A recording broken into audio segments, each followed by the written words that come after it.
and it was an open call for kids to voice, they needed to find the voice of Andy. And this was in Richmond in the Bay Area.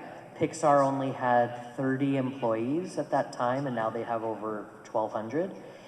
And I just went, and there were a bunch of kids there, and they said, bring your favorite toy to the first audition. And my favorite toy were all my X-Men figures. So I brought all my X-Men figures. And my mom said, that's too many toys. And I said, no, that is one toy, because I need to bring the whole set. And so I brought them all in, and I was 6 years old, and I carried them, and then I dumped them out on the ground and just started playing with them and creating their voices. And they said that is what Andy would do. And so that is how kind of 100 kids went down to the lucky kid being me at the end of that. And then in kind of subsequent audit, we had callbacks and we read from the script and all of that. But the first audition was just bring your favorite toy, and we're gonna record you playing with your favorite toy, and that's it. So a really fun audition. And so I got the role when I was 6, and then I recorded Toy Story when I was 7 to 11. I recorded Toy Story 2, it came out in 1999. Then Toy Story 3, 2010, Toy Story 4, 2019. So that's kind of the whole timeline.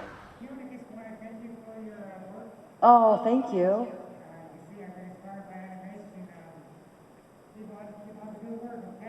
Thank you. I appreciate that. We're sorry? So I did just audition for a pretty big series that's going to be coming out, and I got a call back. So unfortunately I wish I could talk. Thank you. I wish I could talk more about it, but it's at the stage where it's like in development. My fingers are crossed though, and it's a fantasy series. So it's an animated fantasy series. Yeah. Thank you. So we'll all cross our fingers. So my question for you is, how was it, because I haven't seen Toy Story 4 yet, but that just like emotional, like, because we kind of grew up with you when we were kids and stuff, like Toy Story 1 to Toy Story 3. So like, how was like the emotional ride essentially to Toy Story 3 for you when you had to let, Andy go, or sorry, not Andy go, but Woody go? And Yeah. That's a great question. So when I recorded Toy Story 3, I was actually out of college. And so that was really benefited me because I could think back to when I was going to college, and I packed up my room, I went through my room just like Andy did, and kind of had a similar process.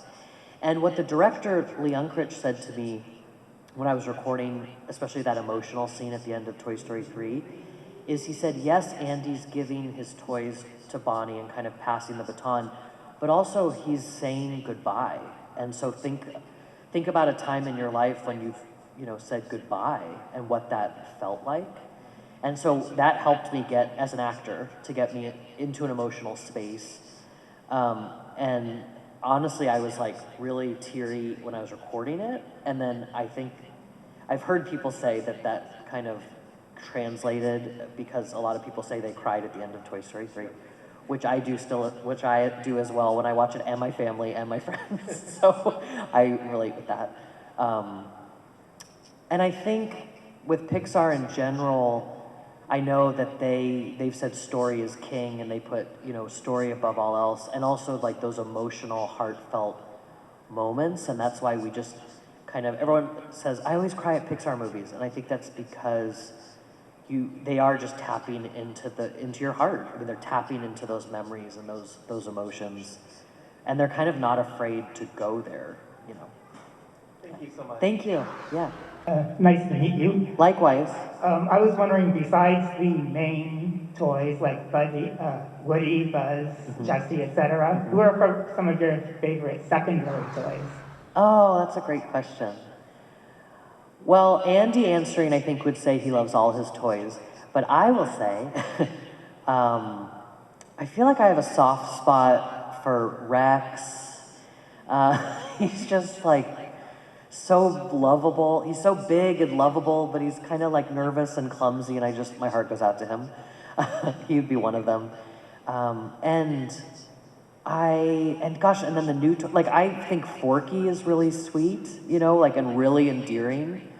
And just, I know Toy Story 4 kind of took a different direction, you know, from the first three, but I think that was like, he was a great new character. I mean, really, each of the characters brings something really special. I even was touched, like, in Toy Story when, obviously Sid is an intense character, but when some of the toys that he had, like, you know, created, then, like, helped Woody, I was like, that's really actually touching. And, you know, they're all toys, and they're all just caring for one another. So, yeah, so I'd have to say Rex stands out, Forky, and then some of Sid's toys, too. And I love all the toys. My favorite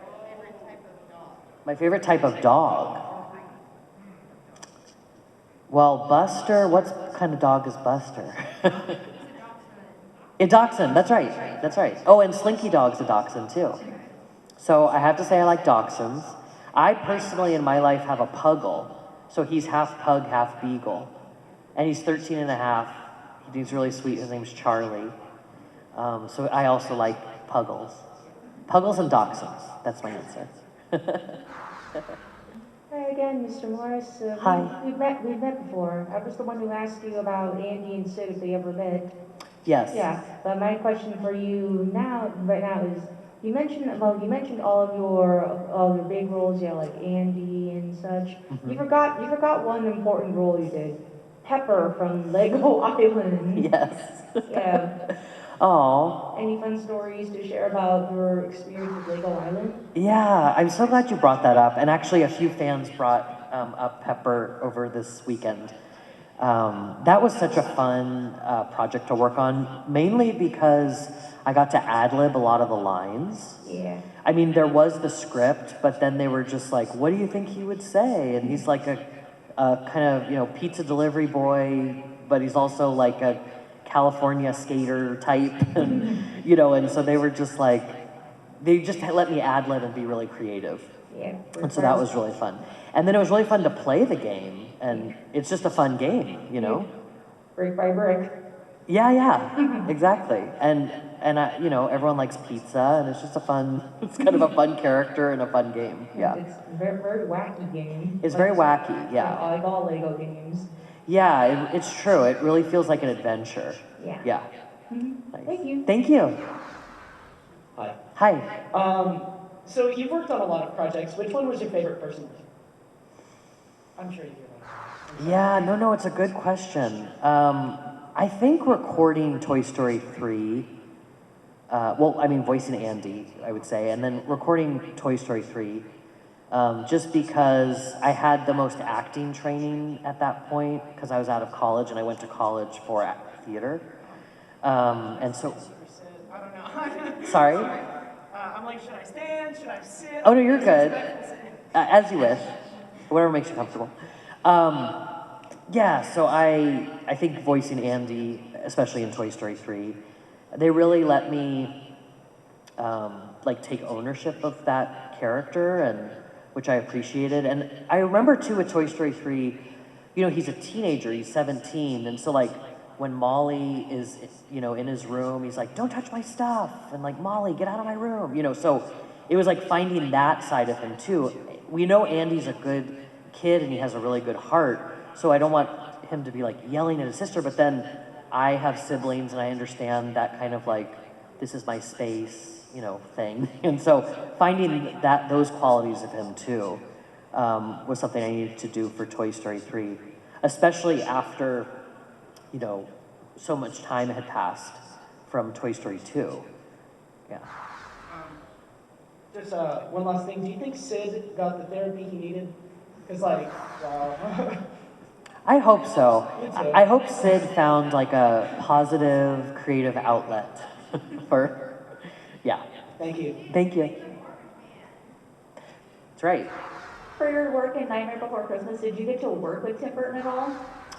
Great question. I did. So he came up to San Francisco, and that's where I recorded it. It was like me and maybe, I think it was like 6 or 7 other kids. And For those of you who don't know, I voice Santa Boy. So it's when Jack Skeleton comes into the human down and he lands on the roof and then he goes, Santa? Santa! And he runs down the stairs and then he pulls the head out of the package. What did Santa bring you, honey? And he pulls the head out and then his parents scream. That was me. So yes, Tim Burton was there and it was really, I mean, I was 9 years old when I recorded it, so, and I'm 37 now, so I have to go back in my memory. But yes, he was there. I remember he was there, and it was really fun. And we all were kind of in one room, all the kids, and then we were like recording our individual stuff, but then also like recording screaming and running, and you know, because a lot of that happens in that movie. Yeah. Thank you. Thank you. So I know Pixar has made some amazing stuff, like including Toy Story, which is a classic in its own right. How is it like working for the Pixar company in general? Yeah, that's a great question. So I guess the word that comes to mind is creativity. I mean, you working with the creatives there, and there's just this like really exciting atmosphere of like roll up your sleeves, dive in, like make this the best it can be kind of energy.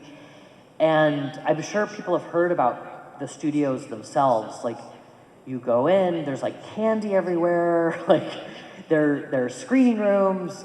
People have customized, yeah, that's the right word.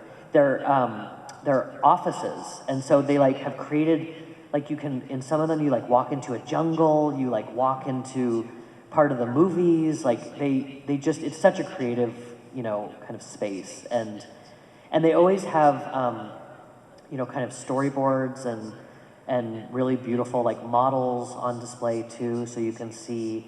Typically they like align that with the film that they're working on, the film that just came out, and so it's just a really creative space and always fun to visit. And there's a really cool gift shop, and yeah. Thank you. Yeah. I've got another one if you don't mind. Mm-hmm. So in Toy Story 2, it was established that Woody was a rare collectible and valuable in Japan. Mm-hmm. Do you have any theories why Andy never realized that? Yeah. Well, I do know that, you know, he was kind of a hand-me-down, you know, from the family. So I think it's sort of a lesson. It's like the importance of when you're kind of gifting something to someone, to know the history of it and to know the authenticity and to know the source. And I think he just kind of, like his mom says, like, oh, he's just a cowboy, you know, doll that was in the family. And so I think there's a lesson there, and I think it actually, I'm glad they did that because it then could reveal this whole backstory of Woody that was very rich and kind of exciting. What was your favorite line to record? Yeah, again, it would come from the end of Toy Story 3. My favorite line is, now Woody, he's been my pal for as long as I can remember. He's brave like a cowboy should be, and kind and smart. But the thing that makes Woody special is he'll never give up on you, ever. He'll be there for you no matter what. I think that's my favorite. Yeah. Have you ever been like invited like to Disneyland to do any like special grand openings or events because of, you know, being Andy and such? Yeah, so so actually I was in Orlando in August for Disney Family Reunion, and that was really fun. That was with a partnership with Give Kids the World and Walt Disney World. And Linda Larkin, who voiced Princess Jasmine, was there, and Jodie Benson, who voiced Ariel, and Barbie was there, and I was there, and various others. And so I got to go to Walt Disney World and walk through Toy Story Land, and that was so awesome. And I don't know, raise your hand if you've been to Walt Disney World Toy Story Land. Anyway, I know we're on the West Coast here, but yeah, so they have, you know, the Slinky Dog ride and the spinning alien ride, which is kind of like the teacups, and then the kind of arcade game ride too. And yeah, that was just really special in terms of like an invited event. And also Give Kids the World is based in Orlando, and they're a really important organization that I've partnered with several times. Since the 1980s, they've helped over 175,000 kids with critical illnesses. They've granted their wishes, and they've brought them to Disney World and their families, and yeah, so I really believe in that organization. That's awesome. Yeah. Thank you so much. Yeah, thank you. Quick question. What was it like working with Tom Hanks and Tim Allen? How was that? Were they like really neat people off stage as they are actors? Yes, great question. So we all recorded separately. So I didn't record, well, and also when Andy comes into the room, you know, they all go, so we wouldn't have recorded together anyway. But I was lucky to meet them at all the premieres. And they are really, really great people. They're as neat as they are. Yeah, so especially I've had more conversations with Tom Hanks, actually. I have met Tim Allen, I think, twice, but I've actually talked with Tom Hanks. And he's how you'd imagine. He's really warm, he's really nice, he's genuine. He's kind of like, you know, be like a friend's dad, like just a really nice person, you know, and So he's as genuine. he is. He's as genuine in his Yeah. actually in front of the, you know, on the stage as he is Absolutely. off the stage. Absolutely. And, you know, I know in films, he often plays this kind of like really relatable kind of everyman, and he's like that, you know, he has that energy, and he's just really nice and very humble for being the kind of movie star that he is, you know. Yeah, he's very just pleasant and humble and wonderful. Yeah. Yeah. Thank you. Yeah. What is your favorite ice cream flavor? What's my favorite ice cream You flavor? mentioned it. I gotta know. I should have just said it, yeah. Yeah, for real. Mint chip. That's a good choice. Yeah. Have you tried Tillamook's mint chip? No. Trust. Don't they make cheese? Yeah. I mean, dairy. Oh, dairy. Okay, they make ice cream too. Tillamook. I know Tillamook cheddar is good. Okay. Yeah. I gotta look for Tillamook ice cream. Did you? I cried in Toy Story 3. Did you cry making it or not? I did. Yeah. I was very teary. I couldn't do it.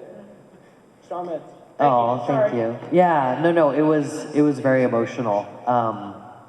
And actually, at the end of that recording session, I think everyone was crying in the booth, and the director and the producers. And I do remember they said, "This is one of the most, if not the most important scenes of the movie, so we're going to take our time, as much time." I got there at 1:00 that afternoon, and they were like, "However much time you need, we have. We want to take our time with this one." So that was nice not to feel rushed, and just to be able to go there emotionally. Yeah. What was it like working with Pixar from like the heyday to later, like Toy Story 3 and 4? Yeah.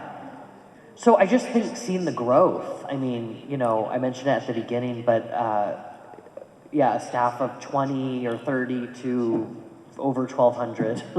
And just seeing like their studios now that are like these huge spaces, like if you took this room and multiplied it by like 15, that's like how big the spaces are, you know, and just kind of the epicness of it. And it's cool because as they expanded, like so did their reach, you know. I remember sometimes people say to me, you know, over 1 billion people saw Toy Story 3. So sometimes people, I think they're kind of joking maybe, but they say, how does it feel that you made 1 billion people cry? I'm like, whoa, but can't even wrap my head around that one. But yeah, I think, yeah, just seeing their growth and it's just fun for me too. I mean, I'm also a fan of Pixar and of course Disney, and just to be able to attend events and screenings and last time I was there visiting the studios, they showed me some like shorts that they were working on, and it's just you sort of cry. I just kind of cried watching each one because there's a moment in it that was really emotional and meaningful, and yeah, it's really special. They have a really nice like screening space where you can see all their films. What was your favorite thing about working for Pixar? You know, I think my favorite thing was whenever I had a recording session with them, they had all the toys there. And so the cool thing was I could like pick up Woody and Buzz, and here's the microphone as I'm recording, and there they are. And so that actually really helped me step into Andy's shoes.